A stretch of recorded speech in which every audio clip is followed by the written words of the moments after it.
L'homme cria de toutes ses forces et parvint enfin à arrêter le camion de pompiers. Les pompiers, pensant qu'il voulait simplement créer des problèmes, descendirent du véhicule, prêts à lui donner une leçon. Mais ils se heurtèrent de plein fouet à un mur invisible. Cette barrière transparente isolait complètement la petite ville du monde extérieur. En réalité, à l'instant même, la bourgade venait d'être frappée par une onde de pression d'une intensité inouïe. Et l'homme, Barbie, avait été témoin de toute la scène. Le ciel semblait avoir lâché une lame invisible qui trancha net un taureau en deux. L'homme tendit la main devant lui et, en la retirant, il laissa une empreinte sanglante. La maison voisine fut coupée en deux, elle aussi. Même un avion n'y échappa pas, il percuta la paroi et explosa.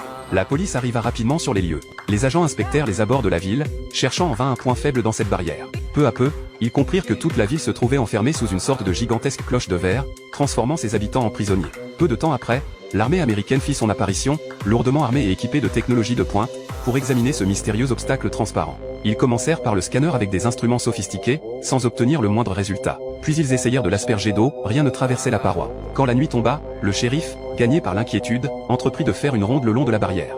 En la touchant prudemment du bout des doigts, son pacemaker explosa soudainement dans sa poitrine. Le shérif s'effondra au sol, terrassé par la douleur.